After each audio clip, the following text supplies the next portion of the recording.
Welcome to the Tuttle and Kline Show. Okay, I wonder what song we're going to get to start off with.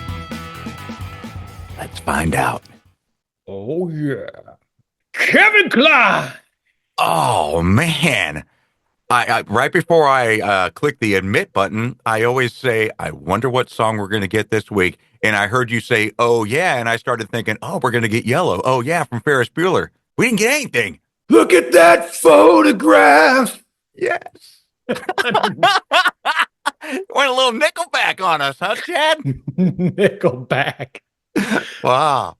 I don't know what happened there with Nickelback, Kev. I mean, one day they're on top of the world, hit singles left and right. Everybody loves them. And literally the next day, they're a punchline all throughout the nation. Yeah, I don't know what happened. I like their music, but they became like the symbol for corporate rock. Yeah, that's it. And I felt bad because, you know, I met Chad when we were in Vegas. Mm-hmm. Yeah. I played blackjack with him, sat next to him, and he's the nicest guy. Chad Kroeger, the lead singer for Nickelback.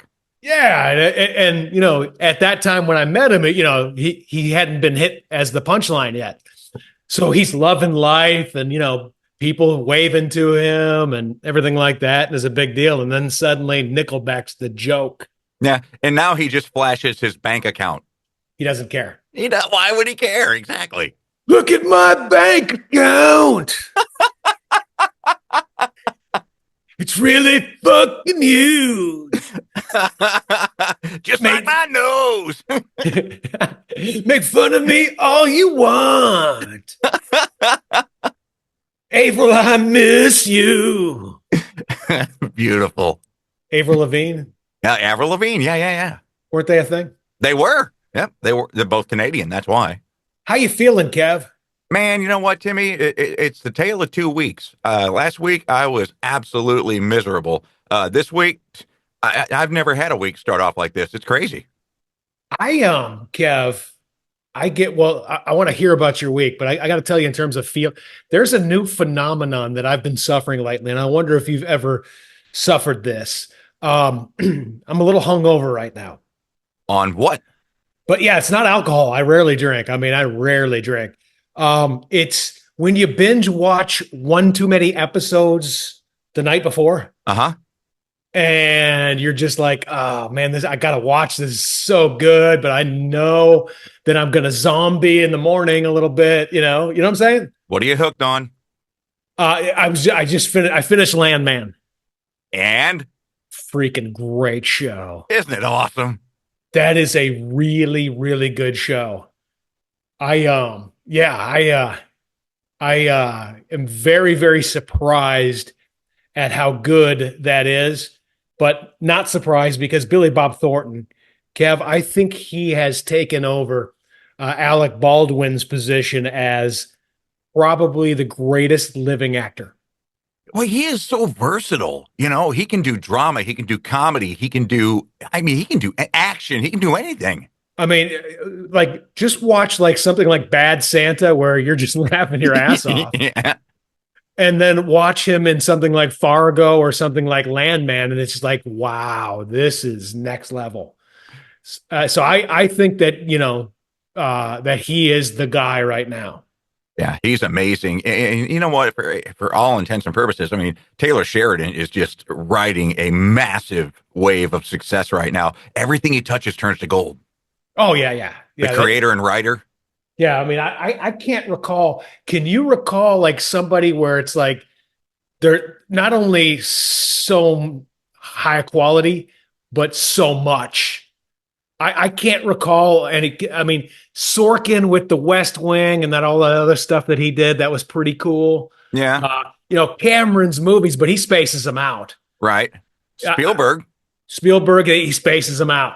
right? Yeah. I mean, this is one on top of the other. But you know what's really crazy about it, Tim, is if you look at it, there were 3 spinoffs for Yellowstone.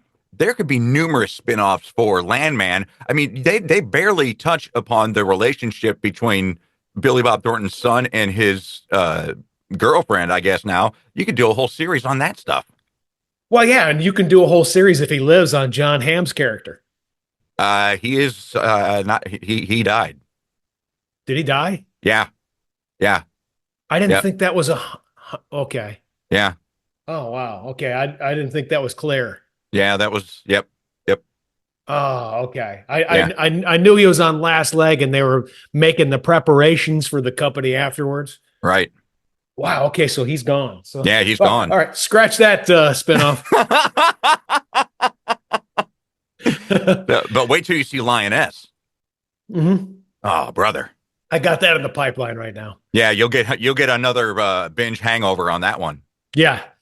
Yeah. So congratulations are in order, Kev. We're gonna come out of the box with this. You landed a dream job. And this is just an amazing thing. Kevin Kline, for those unaware, has always done some PA announce work in sports. And now you got a big one.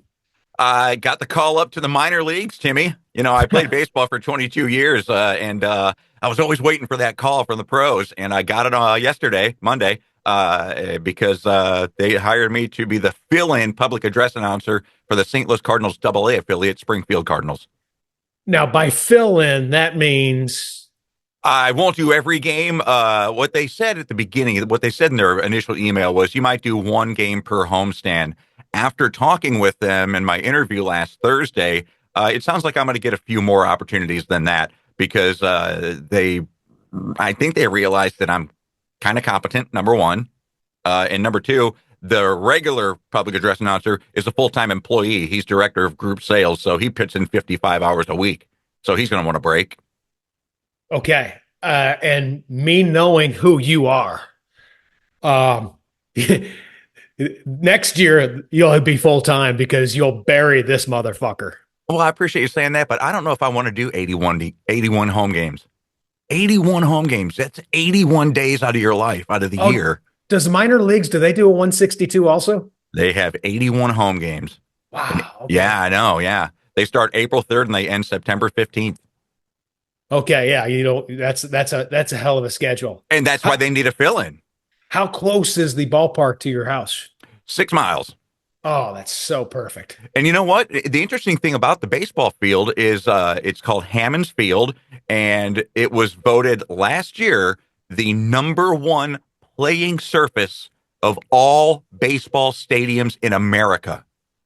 The infield and the outfield, the dirt and the grass, number one playing surface in all minor league and major league baseball.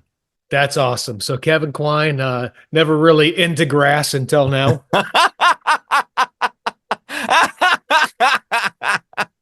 Yes, I was all aboard the Nancy Reagan trail. Yeah. Yeah, but let's talk about the perks now that you're in the pipeline. Uh-huh. Obviously, free tickets to the AA teams games. Where does this put you in terms of the big club, the St. Louis Cardinals? I mean, certainly there'll be the occasional, since you're the fill-in PA announcer for their AA, that you could probably get comp tickets there when available. But will you be able to have any, say, personnel decision making within the organization, some long-term strategy type stuff? So I'll be the one making the call to the bullpen. They can easily see me up in the press box. I'll be making the call. Bring in the lefty. Bring in the righty.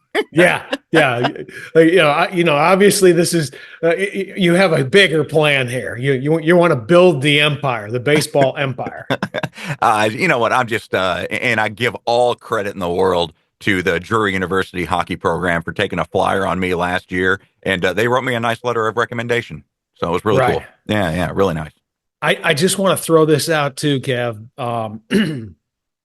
Sometime down the road, as you're building your career, maybe 9-10 years from now, you'll be advising the big club of this killer prospect in a small town in Texas named Timmy Tuttle. Yeah, This kid, he's a lefty, right? Yeah, he's a lefty. He's a 9-year-old. He's got some heat. Now, he's first year of minors. You remember how it goes. 9 and 10, they play minors, 9 and 10-year-olds. Yeah. So he's the youngest, in the league right now, but he's already got a pipe. He's probably one of the bigger kids, right? He is a very, very big kid. And, great skills, ball handling skills, hits the ball really hard. And I'm kind of reliving my youth right now because I had them this past weekend, Dallas and Timmy, and I took him out every day, and him and I did drills, and we're working on some stuff, base running, and working on just playing catch, ball handling. I was getting him some harder type things to handle. So I'm loving it, and yeah, the kid has got a gun. I was asking, well, this time throw hard, give me a little heat. And I was like, ooh, that mitt pop at 9 years old. Wow. He's got the mitt pop already. Does he play first base for his team? First base is his natural position. Now, as a 9-year-old, the young one on the rung, he may play a little left field, but I think that they would probably be best off putting him at first base. It's where he belongs. Well, I think right now you want to, at that age, you put somebody at first base who can catch the ball. Yeah. I mean, that's big, Yeah. And then I'm sure he's got your speed. He's not quite as quick as, Jonas and me and Dallas. We're the ones with the speed. He's built more like Audrey. Okay. Where it's just, they're walking muscles. Audrey and Timmy are walking muscles. I mean, just big kids. Now, Audrey had quick twitch speed, obviously, if you were going to play libero Division I. Right. If you're going to play defense Division I. So she had some quick twitch. But no, Kev, his MO is going to be that first baseman / pitcher that hits the ball 1.5 miles. Awesome. Okay.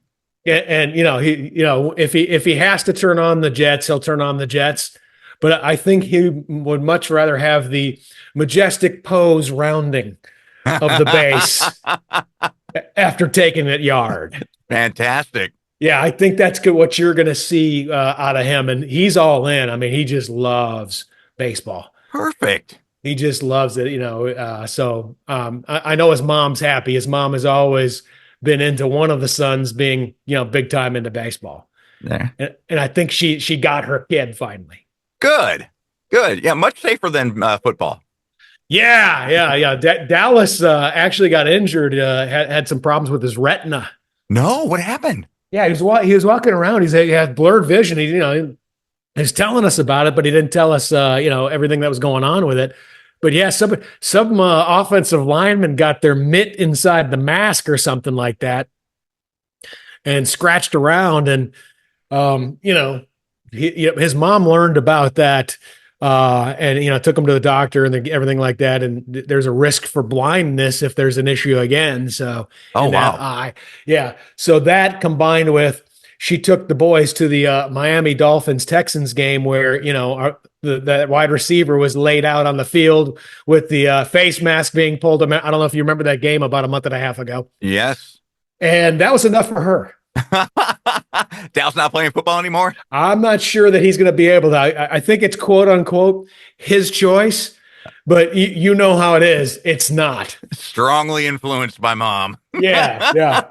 As you all know, that are listening right now, Erica, very strong-willed and rarely does not get her way. Yeah, it's Erica's on-air partner, Riggs, commented on my Instagram. He said, "You could be the next Bob Uecker," to which I replied, "What, Dad?" Oh, that's funny.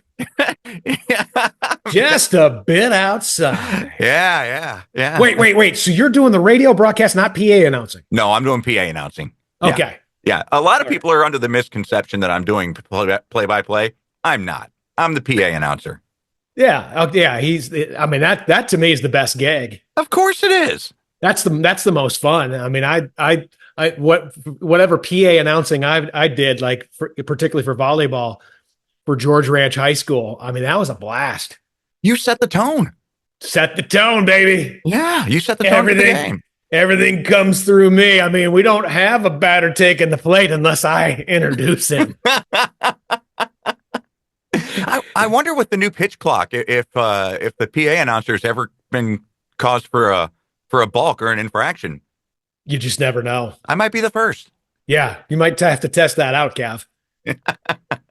Hey, did you know this? I mean, I found something out last week that I didn't probably should have looked it up, but I heard it from a reliable source, the internet.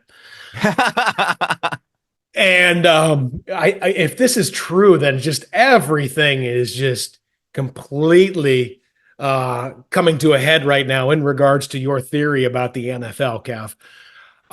There's actually official paperwork now where the NFL identifies itself as quote unquote sports entertainment and not a sports league. Oh. The reason being is, they cannot be held liable if there's any quote unquote fixing of games going on, whether whether it's under their purview or not under their purviews. Now if a group of sports bettors wanted to get in and hit them with a class action lawsuit saying, okay, I had the Texans and they had, plus the points and everything like that. I won that game, but it looks fixed because of these calls. You cannot sue the NFL because they don't claim to be a quote unquote quote pure sports league anymore. There's sports entertainment. And what else do we know that's sports entertainment? WWE. Exactly. Wrestling. Isn't that crazy? Isn't that crazy? It's unbelievable. It's unbelievable. And that's something that just happened in recent years when they became, partners with the sports betting industry. Mm-hmm. Yeah, and they want you to believe that it's all pure. It can't be. It can't be. There's too much money riding on it. Yeah. Isn't that crazy? I had no idea that happened. Again, it's from a reliable source. I can't remember exactly what I was watching. Wikipedia. No, Wikipedia is bullshit propaganda. Wikipedia, God, it's so funny. As we all know, because I've added to it before. You know that Wikipedia is bullshit because I'm officially a contributor, Gavin. That's right. So I just thought that was funny. I was like, okay, now it all just makes sense. Are you interested in this Super Bowl? Do you care about it? Just for the pageantry, just for the tradition, but not as much. I mean, I hate what they did to get the Chiefs there. Yeah, I just hate it, and I don't know what the script says. Maybe they give Philly a win here. I don't know how it's been written. What do you know anything about the script for Sunday, Cav? No, but I mean, if you've gone to this length to make bad calls against the opponents of the Chiefs, it's in an effort to get the three-peat. Why would you deny a team the three-peat? Yeah, exactly. It's ridiculous. And I've already read that the Chiefs are in talks with Pat Riley on how much money they will owe him to claim the three-peat. He coined that with the Miami Heat. Yeah, Pat Riley. So anybody that uses three-peat in an official context will owe him money. Oh, that's so funny. Yeah. That's so funny. Kev, and another thing about NFL real quick is I am actually a little bit sad. I don't like the Dallas Cowboys. I really don't, never have. But the official end of the 50-year era of being America's team, I mean, with the Brian Schottenheimer, and now you got diehard fans giving away or burning jerseys and crap like that. I mean, there was a time, and you can admit this too. I mean, there was a time where every football player wanted to be a Dallas Cowboy. Absolutely. I remember it. We grew up with it. Yeah, and every coach would have just given their firstborn son to be a Dallas Cowboy coach, right? Yes. And now you don't, because nobody in that organization or in that family has the balls to tell Jerry, hey, the emperor's naked, man. This is fucking crazy. Yeah. Yeah, he's the problem. Yeah. And I'm not sure when he dies if that's going to get any better. No, they sealed their fate when they signed Dak Prescott to a record-setting contract. No. He can't win the big one. And now because of that contract, he can't get any supporting weapons either. That's exactly right. He can't even get an offensive line to protect himself so again, he'll be running for his life. Yeah, he'll be injured. Yeah, he'll be injured again, and he doesn't give a fuck because he's going to get his 55 mil. Yeah. No matter what. Speaking of Rig Kev and Dallas sports, look what happened in the NBA with that trade. Luka Doncic for Anthony Green. Davis. Anthony Davis. Is the NBA so into the LA Lakers making sure that they are competitive because they are at their worst ratings, worst attendance, worst revenue in history?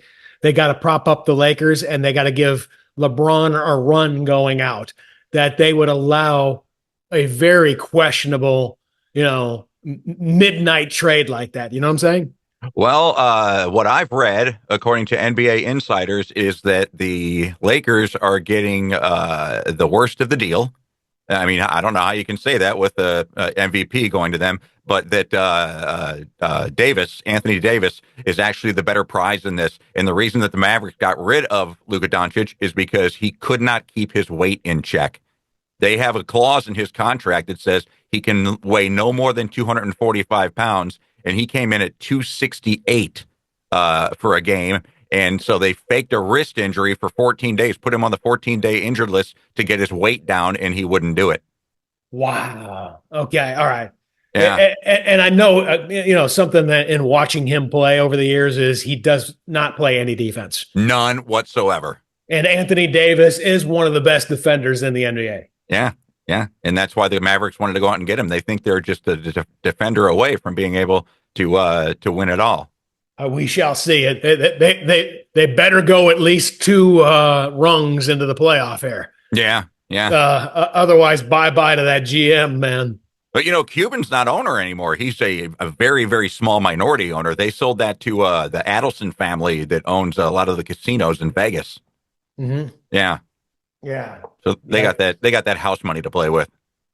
So that'll be interesting to watch for sure, Cav. I wanted we've talked about this over the years, and I'm so happy to report to you that, Kevin, that I finally did it. I finally asked the question that many people have been asking all their lives. I saw a dude do the cat calling to a lady, the hey baby, the whistle. Yeah. The whistle and the hey baby, woo woo woo, that kind of thing. And I went over to him and I asked him why. I mean, as we all know, we never understand what cat calls end game is. She's clearly always out of his league, and it's cringy as fuck. And women hate that shit, right? Yeah. Has it ever worked? No. Well, he tells me otherwise. Really? Because I asked him, I said, dude, I got to know, man. I mean, because I look at that stuff and I wanted to know since I was a little kid, watching construction workers working on a house down the street, whistling at girls walking to Atwater Beach on Lake Michigan. If that, why you guys do that. And he says he does it because it worked once. Once. Okay. Yeah. In 1999, he was telling me she just got out of a long abusive type relationship. Okay. And there was homeboy right there with the whistle and the cat call, right place, right time. And it worked. Wow. So I got to give him credit. I mean, the dude is one for a quarter of a century. And he's still sticking with the system, Cam. You go with what you know, Timmy. I mean, I guess that, that's what they say, in terms of, sales and everything like that. All you need is that one close, If 99 people say, no, I don't need your product, that's okay. I'm just one closer to the winner. That's right. Yeah, there it is. And he keeps going and going and going. God bless him. God bless that. Is that crazy or what? He just keeps at it. Hey, why not? Why not? He doesn't choose to do anything else. This is my shtick, and this is how I'm going to do it. And I asked him. I asked him. I was talking to him, Kevin. Like, well, do you do any like regular pickup lines? See a girl at a grocery store or whatever. He goes, yeah. After I whistle at him.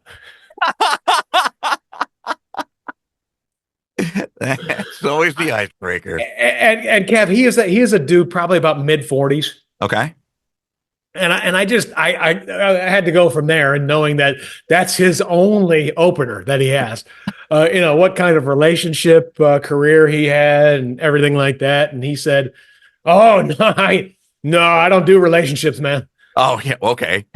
I don't do." And I'm like, well, hold on a second. You don't do relationships, so that 1999 one that worked, that didn't turn out to be any kind of long-term type thing. How? I mean, so basically, you haven't been with anybody in 25 years, Right. and he's like, "Oh no, I pay for escorts." Oh Jesus. I was like, "Oh my god!" and I'm just looking at him because he's a funny guy. He's quick. Yeah. He's clean. He's not a bad-looking dude. And I'm just like, why don't you just try to strike up a normal, regular conversation with them? Yeah, change with the times. Give yourself a chance. And he said, well, that worked for my daddy and his daddy before him. Wow. That's how they did it. Yeah. Gotta keep that tradition going, I guess. Yeah, that's how he did it. Unfortunately for him, his father and his grandfather, they did the cat call. And, that's back in the day where, that would turn out to be a long-term relationship. Oh, yeah. Now women want a little bit more sophistication now. Yeah, they want they want to be wooed a little bit, So that's his thing. He's doing his thing, Kev. I'll give him credit for it. Hey, you know what? Good for him. That means more opportunity for you, Timmy. I don't need any. My cup runneth over, Kev. Oh, good for you, bud. I'm doing fine. I'm doing okay. As Dallas told me this weekend, when he caught wind of Dad's extracurriculars. Damn, Dad, you're living the dream, man. Yeah. I said, yep. I said, after it's, I don't have to buy them meals, dinners, or anything like that. Yeah. We just have a very fun arrangement, and that's how it should be. That's how I wish I would have discovered that many, many years ago. And then, of course, he said, "Well, then we wouldn't be here." I'm like, "Well, I know. I don't have any regrets." Yes, of course. I don't have any regrets. I'm just saying that if I would have just had that mind frame going in, there wouldn't have been any of the pain, Yeah, no. Have you guys just don't have the piece of paper? Exactly. Don't need a piece of paper. That's basically what I'm trying to come up with, Kev. That's right. Yeah. That's my thing. Okay. I am currently like off of social media and off the grid. Yeah. And I don't watch any of the mainstream news propaganda. I rarely know what's going on. So Kev always keeps me in the loop to make sure I'm not a complete idiot about current events. What are the things that have happened to the world over the past week that I may need or may want to know? Well, there's two things that I think most everybody knows. I'm not going to start with that. I'm going to start with get your affairs in order. You have until December 22nd, 2032 to get your affairs in order. There is a 1 in 83 chance that we get struck, the planet Earth gets struck by a 200-foot wide asteroid. They say it's the highest probability in recent memory, and a 200-foot wide asteroid slamming into any part of Earth would wipe out a city the size of New York. When is this? December 22nd, 2032. Wow. Yep. Okay. All right. Well, fortunately, Bruce Willis is still with us. We'll have to replace Michael Clark Duncan. But we might have to replace Bruce by then. Yeah, I think you got to get up there now and get that thing going. Yeah. I mean, Elon Musk, he's already been asked to go rescue the people from the space station. I guess, isn't that a thing, Kev? And might as well put this on Elon's to-do list too. Hey, man, You got to take care of that asteroid too. We'll do something, work out some kind of deal in regards to your income taxes or something like that. Yeah, he's going to take that Tesla floating around in space going to Mars. Exactly. Run that thing right into that rock. Yeah, but that's a real story. Okay, so is that an extinction event? No, it's not an extinction event. They're just saying that it could wipe out a city the size of New York City because it would be an 800 square mile divot. Well, why don't we just do that then? Just let them have New York City. Right? Yeah. We got Trump in office right now. Can't we just cut a deal? Now that's what I wanted to ask you about because you're a very smart economist. What is the end game with these tariffs? Oh, Kev, first off, we've been getting screwed over left and right in terms of we aid everybody else, but they fuck us over in terms of trade in every way possible. Okay. Due to, our corrupt politicians being paid off, or hating America so much they want to see us crumble. They want to see us brought to our knees. So, endgame on tariff is to lighten the load on income taxes, if not completely eliminating income taxes, and just having fair trade with our trading partners as the revenue. Okay. We give every other country considerations that nobody gives us. So then, and I'm going to admit your brother Todd into the conversation right now. He's there with us. Colonel. Hey, what's going on, Kevin? Hang on one second. Tim's giving us a breakdown on the end game of the tariffs that Trump is imposing. But I have a question. Okay, so you're saying, Tim, that NAFTA was really not a free trade agreement. We were bearing the load for all of it. Yeah, that's how it's always been. The thing that Trump is doing differently is he's actually making sure that we have an even playing field with all the other countries we do business with. We never have had that. Okay, so but you said he wants to even the playing field, and it's going to help us with income taxes. Is it really going to help if we're paying $50 for maple syrup? It's not going to be that way. That's the fear stuff. Okay. And you know what? If it ends up being that way, then you know what? Hoboken, New Jersey makes a pretty good fucking maple syrup too. Stop eating pancakes. Yeah, Mrs. Butterworth's is made in Los Angeles, California. Colonel, right. How are you, buddy? Great. I'm great, guys. Good to see you. Great. How to you see doing, you Todd? Too. I'm great, Tim. Okay, Kev, I got to tell you this. Last week, we heard about the Black Hawk helicopter crash, and my phone blows up. Why does my phone blow up? Because my brother Todd is known through my family and friends as the Black Hawk helicopter guy. Oh, I almost texted you for the same reason. You did text me. You did. I did, didn't I? Yeah, you were one of the texters. And Todd, I'm sorry about that because you will always be the Black Hawk helicopter expert. And okay. Anytime they make the headlines, you will have to answer some questions for family, friends.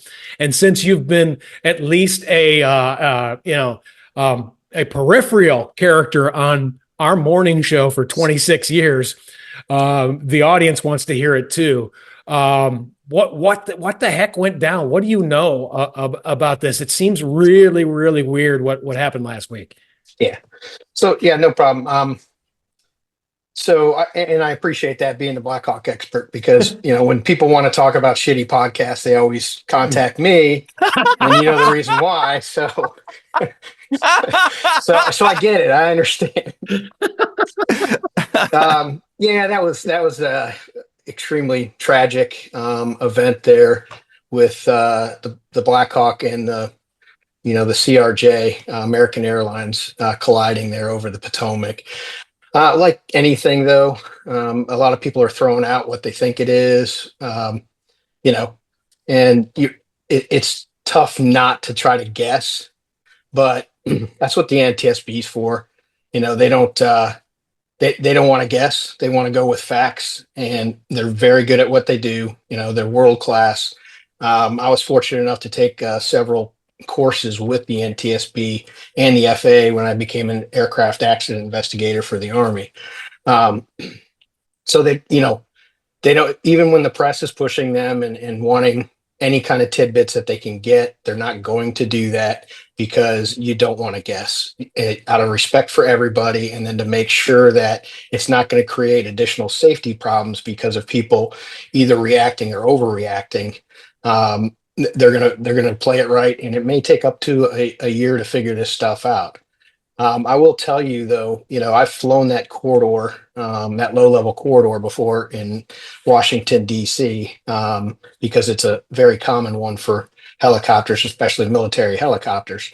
And that's a very, when you're at that altitude and you're trying to find a plane and all of that, the city lights, that's extremely difficult. You may never see that really bright landing light like everybody keeps saying. How could they miss it? How could they miss it? Plus, their relative motion was very near zero. So What does that mean, Todd? What's relative motion? so when you're like merging on a highway, and you don't see that actual car that's right in your blind spot because you've matched speeds with them, and then at the last second, you look over and you actually see them. But our brains cue off of relative motion. So if that car that you're merging with is slightly different speed, your brain is going to pick that up in your peripheral vision.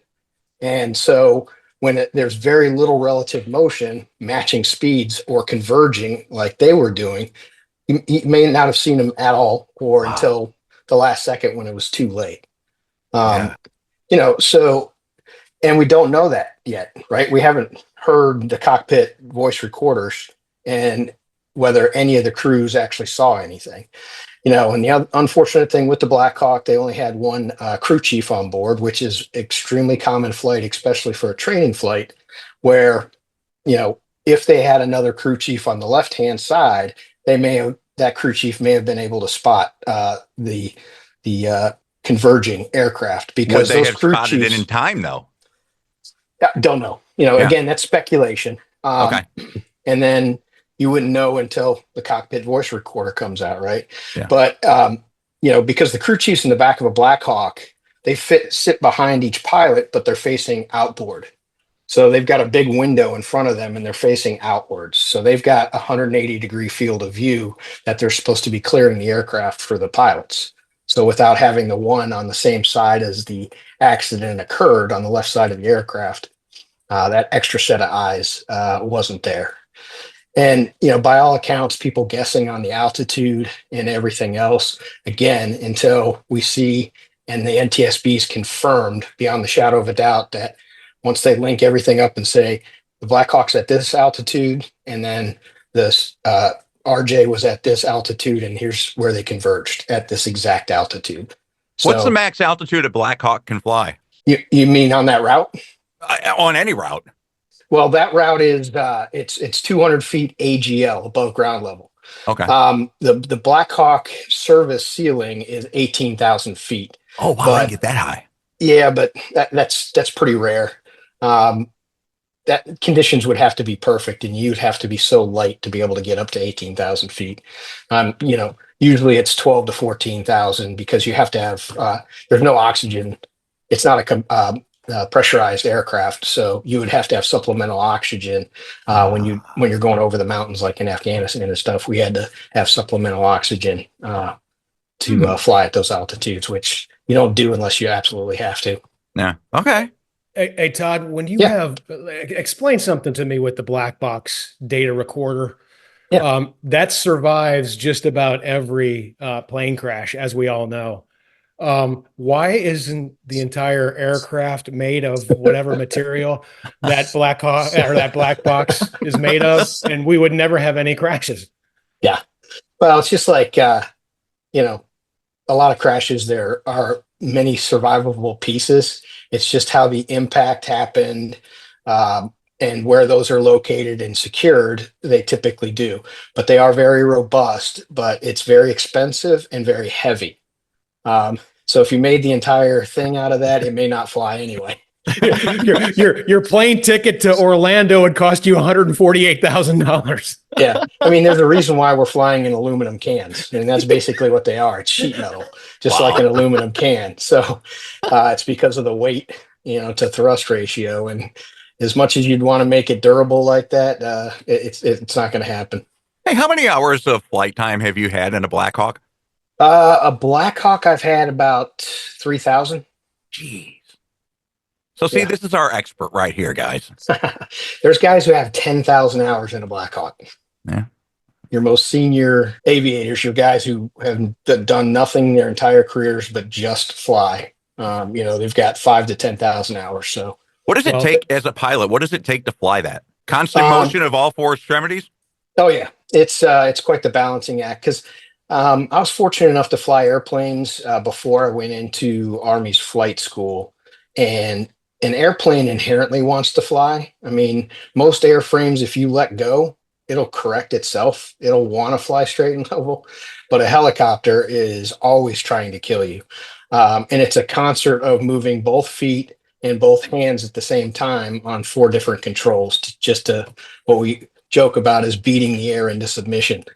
Jeez. So that's why I loved, once I did helicopters, I didn't want to go back to airplanes because helicopters are so challenging, and I absolutely loved it. And especially just being at treetop level, going 150 miles an hour with night vision goggles on is pretty incredible. Yeah, these Black Hawk pilots, they are the kids growing up that could rub the belly and tap the head at the same time. You'd probably be a hell of a drummer. The hard part is rubbing your head while tapping your belly. Yeah. and that's nobody can do that. And that's all Todd had to do. When he was 17 years old, he went to the Army recruiter and said, "Look what I can do." And they said, "Black Hawk helicopter pilot." Yeah, if only the selection was based on that. Hey, Kev, you're right. He would be a great drummer because that's what drummers do. Yeah, you would be phenomenal. All right, maybe that's what I'll start doing in my retirement, driving Jenny nuts with drums in the basement. I'll sell you Jonas's set. Okay. Hey, we haven't spoken to you since you got off the Appalachian Trail. How you doing? I'm good. And as you guys know, I ripped up my shoulder pretty good on that last day, trying to summit Mount Katahdin when I dislocated the shoulder, and then 22 attempts to reset the shoulder after I dislocated it the second time coming down. I tore it up really, really bad and had to have surgery, and that didn't take place until 2 months after I got off the trail. So I'm still recovering. I got about 110 degrees of this way, and I got next to nothing this way yet. But we call that the Elon Musk wave. Yes. Yeah. Everybody in history has done that way. I don't think I could get that high though. But yeah, still doing physical therapy. It's going to be a long road, and they're not really confident I'll get full range of motion back, but that's okay. It was still worth it. There you go. If you're not familiar with what we're talking about with Todd went on a full hike of the Appalachian Trail, which is over 2,000 miles long, and he did it for a warrior expedition. Mentally, how are you? Great. I mean, that was a chance of a lifetime. It was just perfect for mental health, emotional health, and obviously physical health. All my blood work when I was done with the trail was spot on, perfect. I hadn't seen that in never. So it did the body good, and it really puts things into perspective. It's kind of like when I came back from deployments, and you don't take the small things for granted anymore, like a hot shower, hot food, a nice warm cozy bed, the little things that we tend to take for granted on a daily basis. It resets you, get your mind thinking right, and you're not sweating the small stuff anymore. And so far so good. I haven't backslid or anything like that. So it's been wonderful. And then Warrior Expeditions invited me to lead the next group in March on the first 40 miles from Georgia to Blairsville. And then, like we had two of the previous alumni who shadowed us and made sure everything was good, showing us how to do things and what have you, and pacing them and everything. So I'm really excited about that at the end of March to get back out there with them. Oh yeah, 40 miles too. That's a cakewalk. I mean, obviously you're Yeah. not going to do 2,500 or whatever you did, but 40, No. that's easy. Yeah. Yeah, that'll be fun. It's Yeah. not like when I started out last year where I was like, oh my God, 40 miles in 40 days, but it'll be much easier this time for sure. Muscle memory. Because of that long distance trip, I mean, does that change things in terms of your day to day now where it's like, Jenny will be like, hey, we need some milk and eggs. And you're like, well, I'm not even going to walk to the I'm not going to drive. I'm going to walk to the grocery store. I don't care if it's 12 miles. That's nothing. Nah, it doesn't get like that. Unfortunately, where we live, I would love it to be like that. I would absolutely do that. But where we live, it's not really pedestrian type of roads. Oh, So yeah. it'd be extremely dangerous for me to do something like that. Oh, yeah. I Yeah, remember, but I remember going out of your neighborhood to blind spots. You'd be dead within 15 times of trying it. yeah, correct. It's not conducive for walking around here, but still having the Appalachian Mountains right in the backyard and the Appalachian Trails 10 minutes from my house. Haven't really gotten back on it yet because of my shoulder, but I'm getting ready to hit the trail again. So it's so close. I'm looking forward to it. And even my doctor said after the last labs, she was like, "Yeah, you need to get back to hiking." As my blood results aren't as good as they were in October after I got off the trail. Hey, Todd, there's another thing Kevin and I are very curious about, and we're so Yeah. glad we have a chance to maybe get your perspective on this.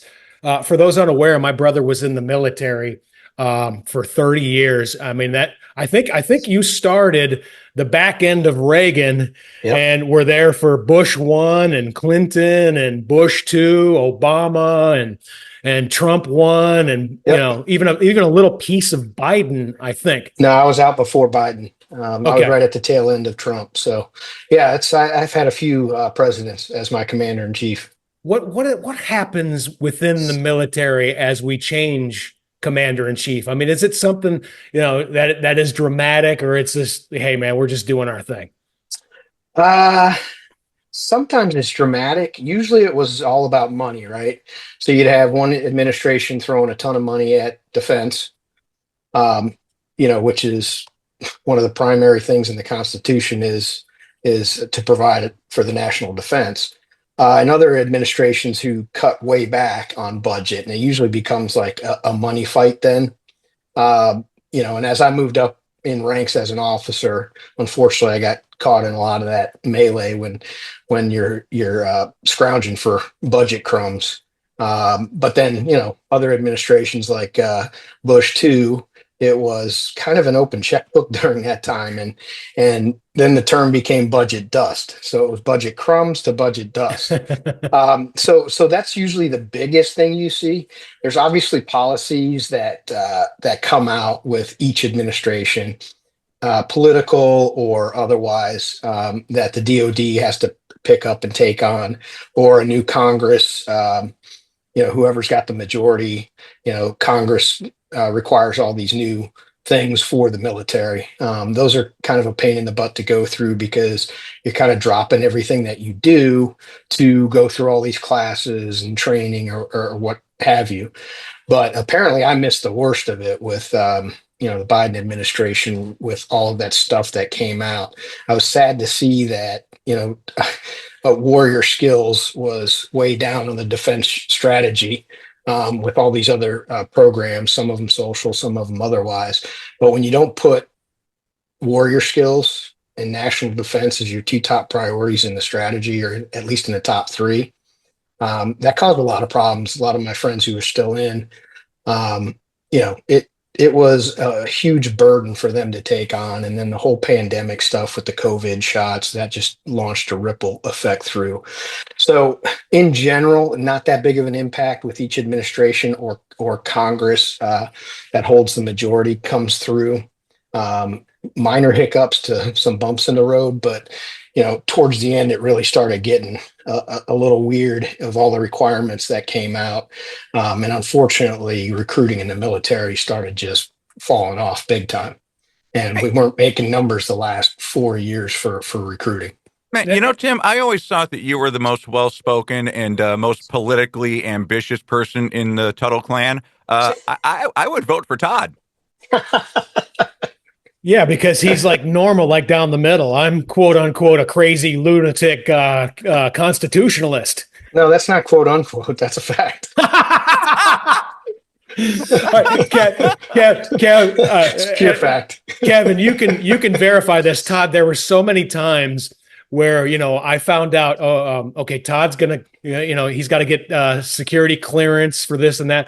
That you didn't have your security clearance ruined because of your brother. I was so relieved. Well, I had to go through some extra levels of approval process just being your brother, but I made it through thanks to balancing out with my other friends and family. Yeah, Tina leveled that playing field. Yeah, it was a sliding curve, thankfully.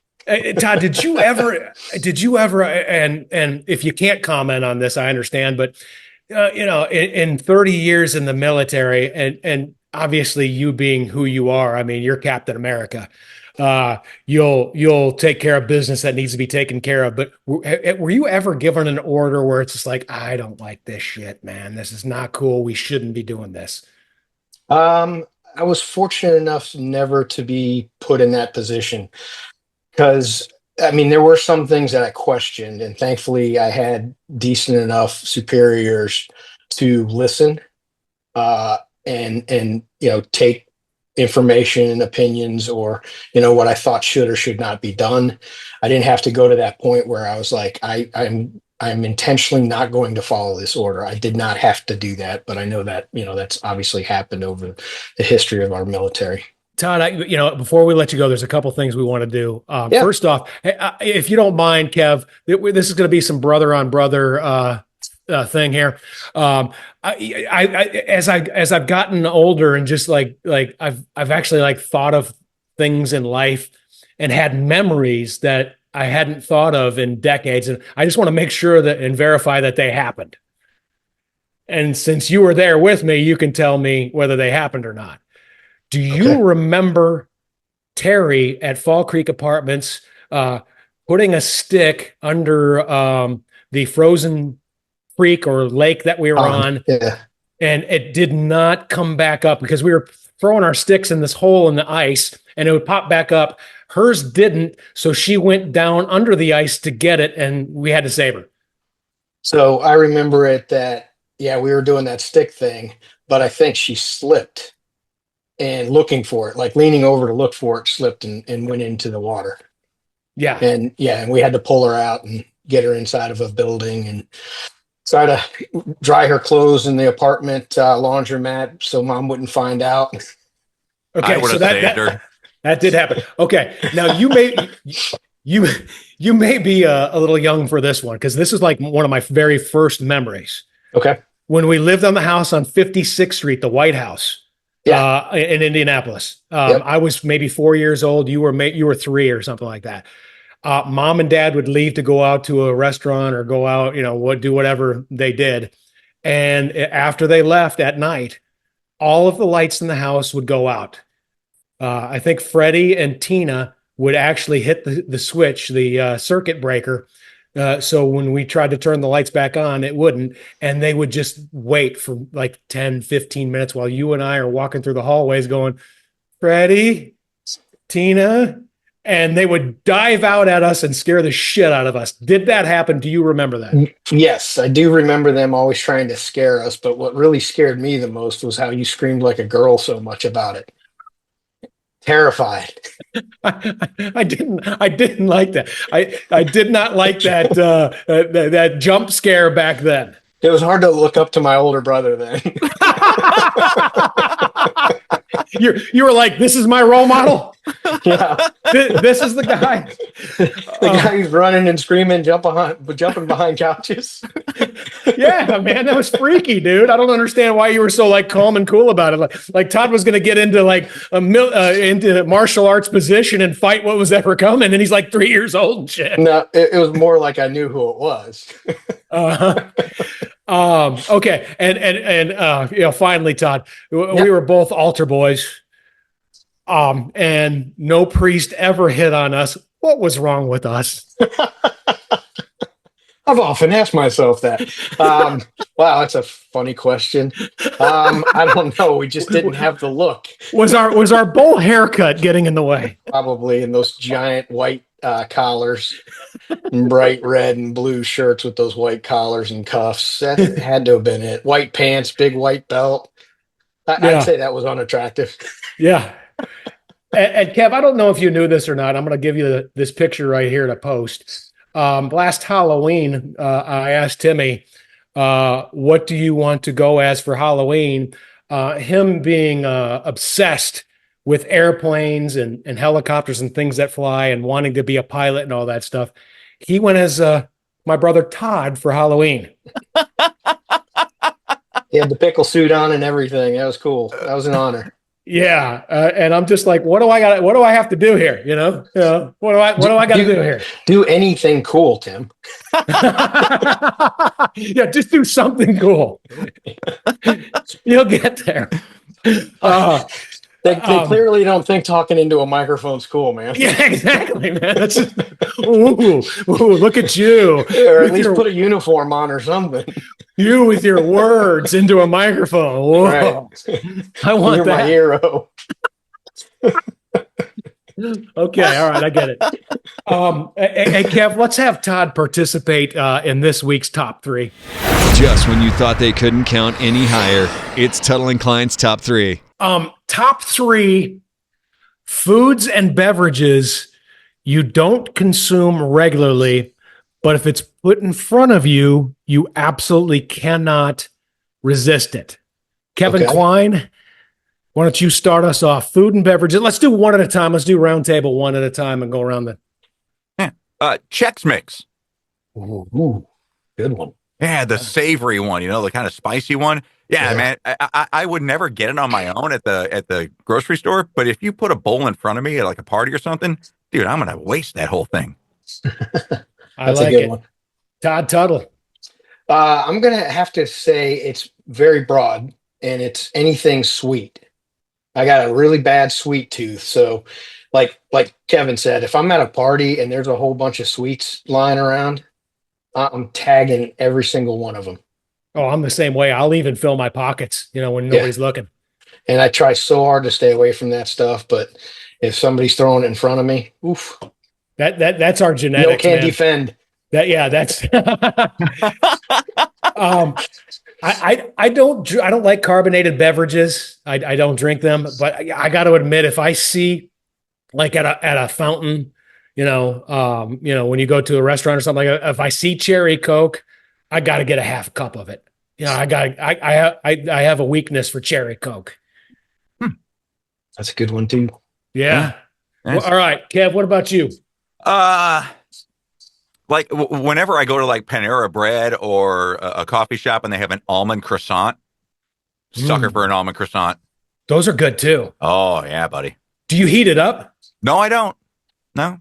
Wow. Okay, he's old school. He's caveman. I like it.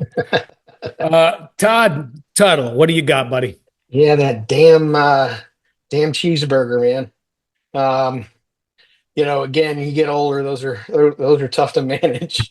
And so if it's being served or it's you go to a cookout or whatever, I'm having a few of those. And unfortunately, being on the trail, I ate double bacon cheeseburgers the entire time because I was busting through 5,000 to 8,000 calories a day, so it wasn't that big of a deal. But that's a tough one to resist. If I'm at a barbecue or something or whatever, somebody offering that, I'm gonna have a couple. Who makes the best, national chain? Is it Five Guys? Is it In-N-Out? Here in Texas, we have Whataburger. What's your choice? I was just gonna say Whataburger because traveling around the country all the time, I was able to hit a lot of them, and I really liked Whataburgers. Which one? The jalapeno? Do you have a specific one you liked? No. Okay, just any. Okay, I like it. Yeah, right. I usually try to change up all the time. If they offer different things at whichever place that I'm at, I'll shake it up a bit. Okay. I have a problem with fudge. I don't know what it is. I'm sorry. I don't know what it is. They're just peanut butter fudge, chocolate fudge, fudge with nuts in it. I don't give a shit. Any It's kind of because fudge. we grew up on it. Yeah, that little tin is going home with me. If I see Yeah. it like laid out on a table at a party or something, that whole tin is going home with me. Yeah, Mom made that all the time. That's why. Yeah. Do you remember Mom's mint chocolate chip ice cream pie? I do. God, Fantastic. Was that good?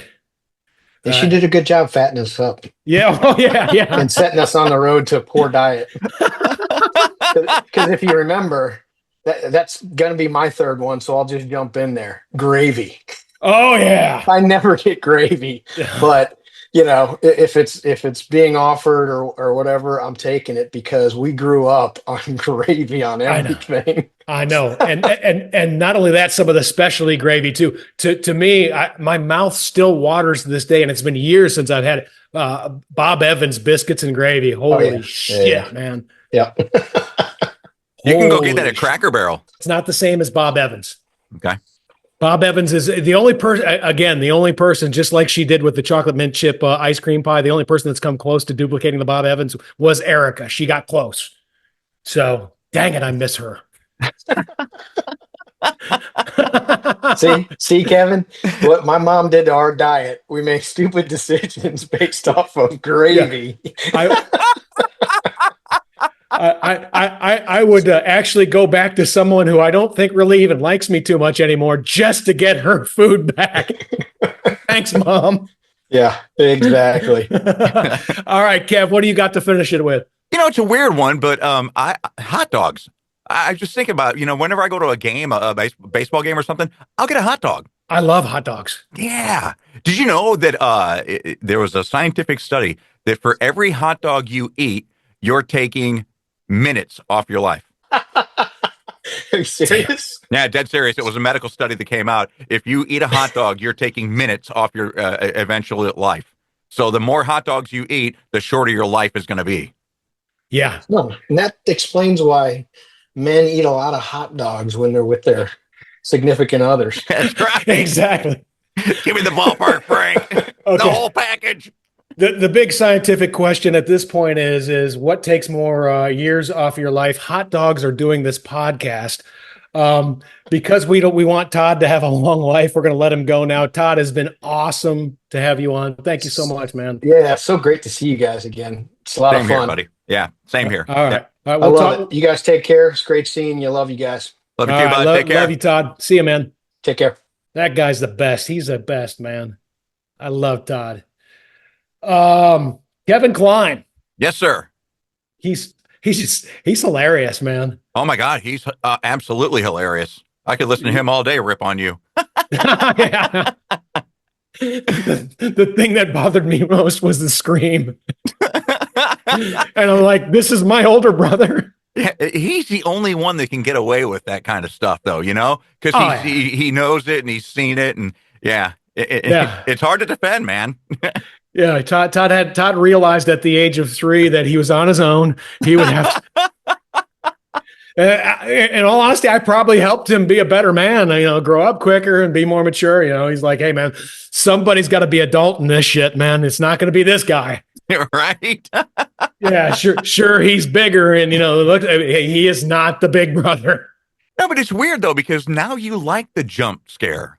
Oh, I do now. Yeah. I did not then, Kev. I did not like to be scared. Yeah, no, I know. As a matter of fact, I was thinking that he was going to remember this and bring this up, but when I saw Friday the 13th, the final chapter, part 4, when I was like 15 years old or whatever it was, at 15 years old was so freaked out by that movie that I slept at the end of my mom and dad's bed for a couple nights. At sure. 15 years old. Sure, Dottie appreciated that. No, she did. It was an opportunity for her to step on me. Kick you off the bed. I was like, down on the floor. Oh, okay. So she had to get up and go to the bathroom. It was a good. Oh, Tim, I'm sorry. Oh, Tim, sorry, I stepped on your head there.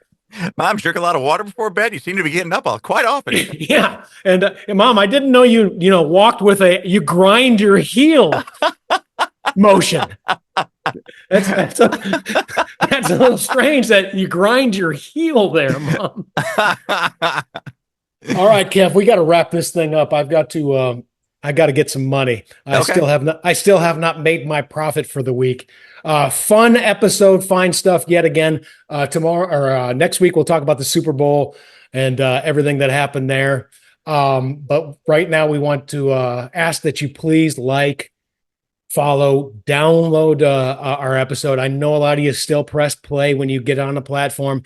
Do us a favor and download that thing. It really, really helps us out. Subscribe, tell your friends about us, give us a rating. We really want to pump those numbers up if we can. Kevin Kline, Timmy T. what do you got going on this week? This week, a lot more projects, and I have started getting consistent with my running again. So, yeah, man, life is good this week. All right, man, get after it. Proud of you. Congratulations on your dream job again. I know that's going to be great. I cannot wait to, make sure Trish, runs some video in the ballpark that night so we can hear some things. Well, dude, I'm only a 9-hour drive away. We got plenty of room here at the inn. Why don't you just come up for a weekend and see a game? I can get you free tickets. Kev, there's something wrong with the transmission. I don't know what's going on with this podcast. My sound is flashing. Gotta go. That's it for this episode of the Tuttle and Kline Show. See you this Wednesday for an all-new episode. And thanks for listening to the Tuttle and Kline Show. Yo. All right, take the yo out.